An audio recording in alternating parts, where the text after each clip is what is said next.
Hey, okay, so I am going to do my first ever book haul for you guys for the month of July 2012. I don't really have a theme to the books that I bought. This time it was just going to be books. Hopefully in the future I will have better themes or at least better reasons for why I bought the books that I did. This time I just kind of went and I just bought them. So I have 6 books. I am probably not going to read them all. Actually, the first one I already read. The first one is The City of Lost Souls, which is book 5 in the Mortal Instruments series. I hate the cover. I like the rest of them alright, they're okay, but this one kind of bothered me. I don't know why, I just thought it was really cheesy. So, yeah, I already read this one. Really good, ends really well. I did not do a review on it for you guys because it is the 5th in a series and I want you guys to be able to read the other ones without me spoiling anything. So if you haven't read this series, you should go ahead and do it. They are making a movie of these, which I was a little bit disappointed of. I'm one of the people who doesn't particularly like books that have been made into movies, but whatever, it'll be fine, it'll be interesting. So good book.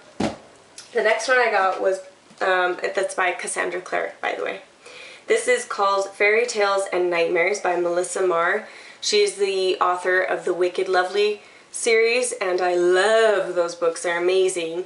This is just a bunch of short stories, I believe, that have some of the characters in it. That's the impression that I've gotten from reading this inner section. So that's something that I probably won't read straight away, but I love Melissa Marr, so I got that. The Witch's Daughter, and this is by Paula Braxton. I have never heard of this book before. I just saw it on the shelf and I thought the cover was kind of interesting and the title, so I guess we'll see what this one is about. Or, I know what it's about because I read the back. But it's set in the spring of 1628, and so it's like a witch story, which I like those. Ha ha ha ha ha. It's like a witch story, which I like. Yeah, I'm funny. The Joy Luck Club by Amy Tan. I love this movie. When I watched the movie, I didn't know that it was originally a book. I really loved the movie. I thought it was great. So I figured it was about time for me to read the book, and it's pretty short, so this should be pretty easy for me to finish. I'm a fast reader. If you haven't seen the Joy Luck Club, please do read it. What? If you haven't seen the Joy Luck Club, you definitely should go and watch it. It's a really great movie. I will let you guys know what the book is like in comparison to that. Then I got 50 Shades of Grey by E.L. James. Now the reason I bought this, I had no idea what it was about, not a single clue. The only thing that I knew was that it was like a Twilight for adults, which I sort of thought, oh well, great, that's gonna be fantastic. I'm not a fan of Twilight.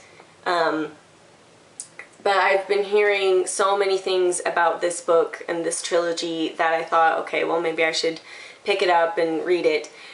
So when I bought it, I didn't read the back of it, which is unusual for me to do. And I got home and the first thing I see is the back says, erotic romance, mature audience. And that just kind of made me go, what?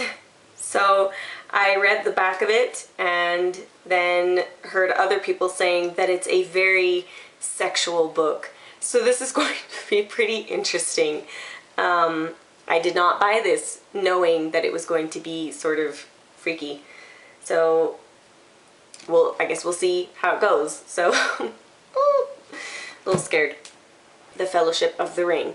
Now, when I lived with my parents still, my dad has some of the very first editions, and I really liked the covers of those books, and I started to read them, but I guess I was too young to get into it or whatever. So it's been several years since I've tried to read them again, and I always go to the bookstore wanting to buy them, but I just hate the covers that they've given them and the editions and the way the paper feels, and so I haven't bought any of the books because of that reason, which is kind of weird, But I liked this edition. I liked the look of it. It was kind of simple. I like the writing and the way that it looks on the spine of the book. And it's a nice size and feels nice in my hand. So I'm going to probably read this if I can finish the other 3 of those. I know that The Hobbit comes first. I have read The Hobbit when I was little. We listened to the audiobook on cassette of The Hobbit, so I know the story. I've heard the story several times. Anyway, so those are my books, and I hope you enjoy them. Bye!